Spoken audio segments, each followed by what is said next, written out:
Good morning everyone. आज की class में हम नरेशन यानी कि डायरेक्ट नरेशन को इनडायरेक्ट नरेशन में चेंज करेंगे, वो भी ऐसे सेंटेंस को जो इंटेरोगेटिव सेंटेंस होंगे। अब होता क्या है, जो डायरेक्ट नरेशन होता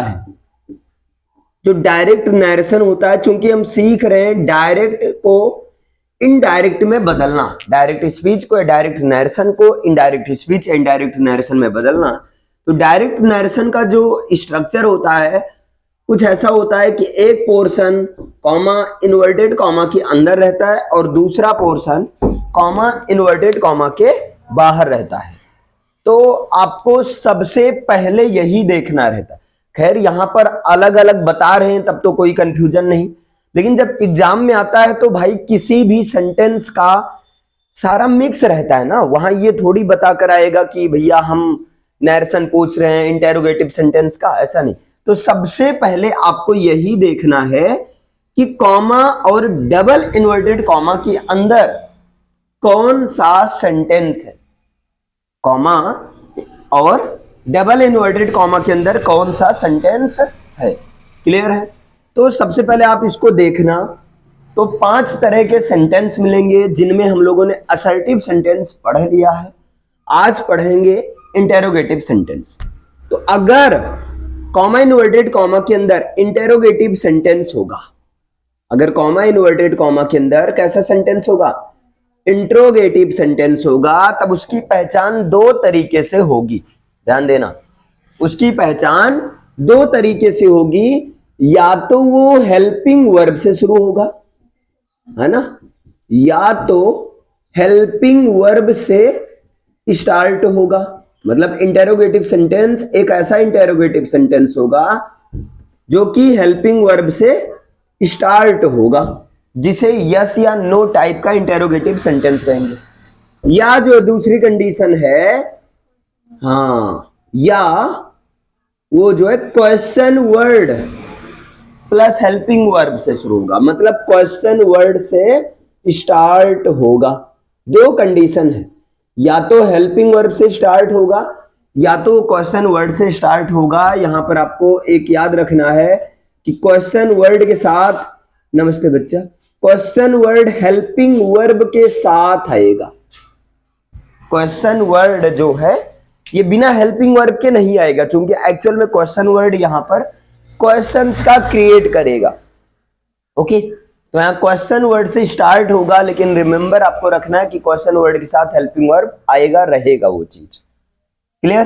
तो सबसे पहले आपको यही देखना है कि कॉमा और डबल इन्वर्टेड कॉमा के अंदर कौन सा सेंटेंस है। अगर इंटेरोगेटिव सेंटेंस होगा तो 2 तरीके का फॉर्मेट होगा, या तो वो हेल्पिंग वर्ब से शुरू होगा या तो वो क्वेश्चन वर्ड से स्टार्ट होगा। बोलो, इतना क्लियर है? अब क्या होता है, ध्यान देना, अगर पता चले, है ना, वो इंटेरोगेटिव सेंटेंस है, तब उस सिचुएशन में यहां पर जो सब्जेक्ट रहता है, सब्जेक्ट में कोई चेंज नहीं करना है। इसी तरह जो ऑब्जेक्ट रहता है, ऑब्जेक्ट में भी कोई चेंज नहीं करना है। अगर चेंज करना है तो भैया सेड को चेंज कर देना है आस्क्ड में, सेड को चेंज कर देना है आस्क्ड में, बस यही चेंज होगा और सब्जेक्ट नहीं चेंज होता है। अच्छा, जो कॉमा इन्वर्टेड कॉमा का बाहर वाला पोर्शन होता है इसको कहते हैं रिपोर्टिंग क्लॉज। तो रिपोर्टिंग क्लॉज का सब्जेक्ट और ऑब्जेक्ट कभी बदलता नहीं है। हाँ, इसके अनुसार आगे का सब्जेक्ट बदलता है, प्रोनाउन रहे तो, लेकिन ये नहीं बदलते हैं। और यहां पर तो पहला चेंज आपने यहां देख लिया कि सेड को चेंज किया जाएगा आस्क्ड में, चाहे सेड हो या सेड टू हो, इसको चेंज करेंगे आस्क्ड में। से टू को चेंज करेंगे आस्क में, सेज टू को चेंज करेंगे आस्क्ड में, सॉरी आस्क्स में। एक तो पहला चेंज यहां पर हुआ। ओके, अब दूसरा चेंज कहां पर होता है, कॉमा इन्वर्टेड कॉमा को हटाया जाता है। तो यहां पर जो है कॉमा इन्वर्टेड कॉमा को हटाकर, है ना, कॉमा इन्वर्टेड कॉमा को हटाकर, ये वाला कॉमा इन्वर्टेड कॉमा, ये दोनों मिलाकर कह रहा हूं, इसको हटाकर यहां कंडीशन है, या तो इफ या वेदर लगेगा, कॉमा इन्वर्टेड कॉमा के प्लेस पर या तो जो है इफ या वेदर लगेगा या जो है सेम क्वेश्चन वर्ड लगेगा। मतलब ये क्या बात हुआ, अगर वो सेंटेंस हेल्पिंग वर्ब से शुरू हो तब कॉमा इन्वर्टेड कॉमा के जगह क्या लगेगा, इफ या वेदर। यदि, है ना, यदि हेल्पिंग वर्ब से स्टार्ट हो, यदि हेल्पिंग वर्ब से स्टार्ट हो तब वहां कॉमा इन्वर्टेड कॉमा को हटाकर इफ या वेदर लगेगा। लेकिन अगर क्वेश्चन वर्ड से स्टार्ट हो, यदि क्वेश्चन वर्ड से स्टार्ट हो तब वहां पर वही same question word comma inverted comma के जगह हटाकर या डेट के प्लेस पर रख देते हैं। बोलो इतना क्लियर है ना। ये दो चेंज इस तरह से करना।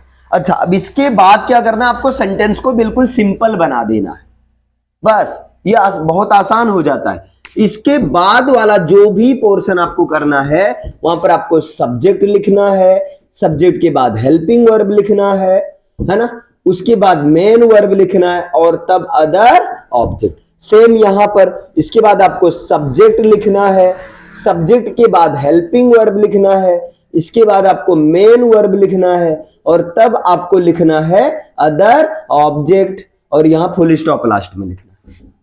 यानी कि सिंपल हो जाएगा। अब ये सिंपल टेंस के बेस पर होगा। टेंस चेंज होने का रूल मैंने पहले ही बता दिया है ना, किस or present tense or past में जाएगा।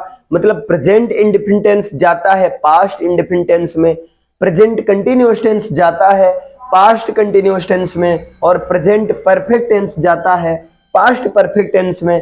प्रेजेंट परफेक्ट कंटिन्यूअस चला जाएगा पास्ट परफेक्ट कंटिन्यूअस में। पास्ट में बात करें तो पास्ट इंडेफिनिट टेंस किस में जाएगा, पास्ट परफेक्ट टेंस में, और पास्ट कंटिन्यूअस टेंस जाता है पास्ट परफेक्ट कंटिन्यूअस टेंस में।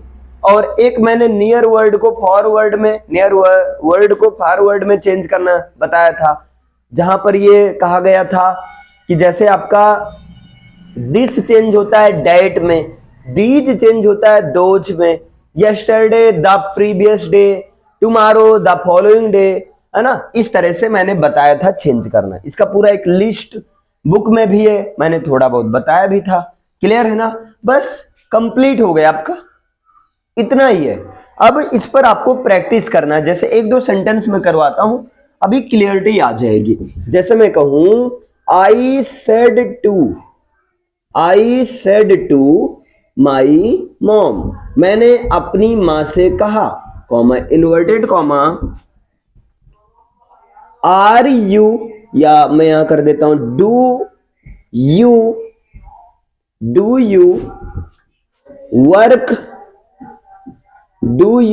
वर्क ओके डेली या everyday. Do you work daily, मैंने अपनी मां से कहा क्या आप रोज काम करती हो या करती हैं।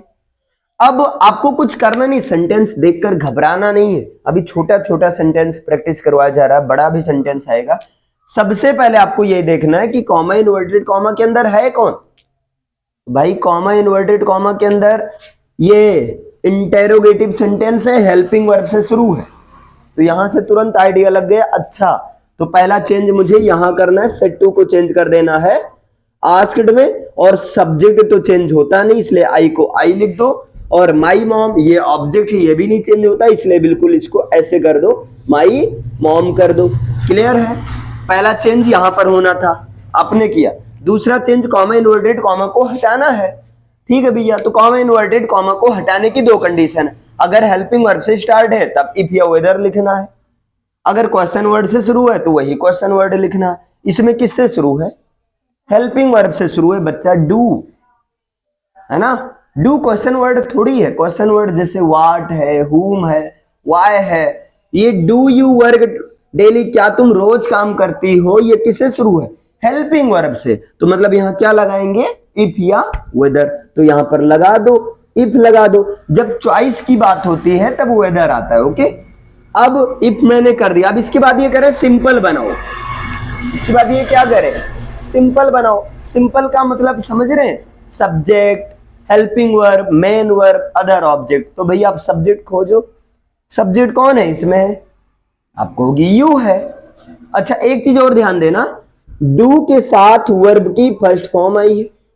अब बताओ, डू के साथ वर्ब की फर्स्ट फॉर्म आई है तो इसे कौन से टेंस की पहचान है ये, हाँ प्रेजेंट इंडेफिनिट टेंस की पहचान है। तो अब यहां से दिमाग में ले आओ कि प्रेजेंट इंडेफिनिट टेंस किस में जाएगा, पास्ट इंडेफिनिट टेंस में। बस सब्जेक्ट आपने खोजा, सब्जेक्ट यू है, लेकिन यू तो सेकंड पर्सन का प्रोनाउन है भैया। जब यू सेकंड पर्सन का प्रोनाउन है तो मैंने बताया था SON 1 2 3, सेकंड पर्सन के प्रोनाउन को ऑब्जेक्ट के अनुसार बदलेंगे। तो ऑब्जेक्ट कौन है, माई मॉम। अब माई मॉम क्या है, मेल है कि फीमेल, फीमेल। फीमेल के लिए क्या आएगा, सी आएगा। फीमेल के लिए सब्जेक्ट निकल कर क्या आता है, सी आएगा। तो यहां पर क्या हो गया, सी। अब इसके बाद हेल्पिंग वर्ब आपको लिखना है, लेकिन फिर पता चला कि भाई डू के साथ वर्ब की फर्स्ट फॉर्म लगी है। ये टेंस है पहचान कौन से टेंस की, प्रेजेंट इंडेफिनिट टेंस की। अच्छा प्रेजेंट इंडेफिनिट टेंस जाता है पास्ट इंडेफिनिट टेंस में, और पास्ट इंडेफिनिट टेंस के सिंपल टेंस में तो भैया हेल्पिंग वर्ब लगता ही नहीं है। कोई बात नहीं, जबरदस्ती नहीं लगाना है, हेल्पिंग वर्ब नहीं लगता है ना। जब हेल्पिंग वर्ब नहीं लगता है तो कुछ तो लगता होगा, वहां वर्ब की सेकंड फॉर्म लगता है। तो यहां पर कौन सा काम हो रहा है, वर्क। तो वर्क का सेकंड फॉर्म क्या हो जाएगा, वर्कड हो जाएगा। वर्क का सेकंड फॉर्म क्या हो जाएगा, वर्कड। और डेली का डेली ही रहेगा, ये चेंज नहीं होता है। बस हो गया, क्लियर है। आपको यही देखना है, यानी कि इस पर नहीं कुछ नहीं लगेगा, फुल स्टॉप लगेगा।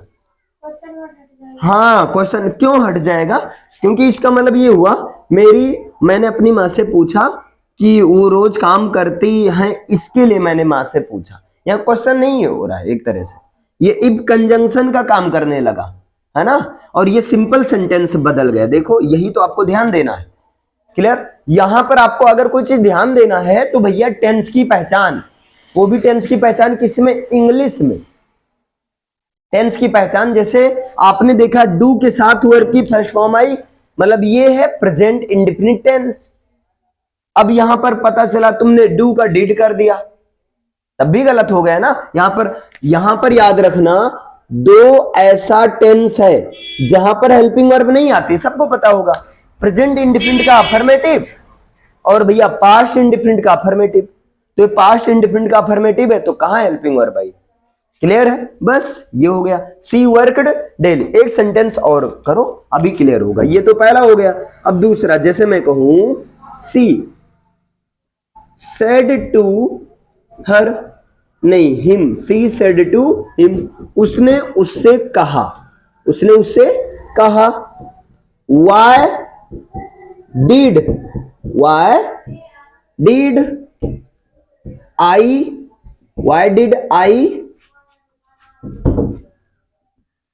बीट यू टुडे, आज मैंने तुमको क्यों पीटा।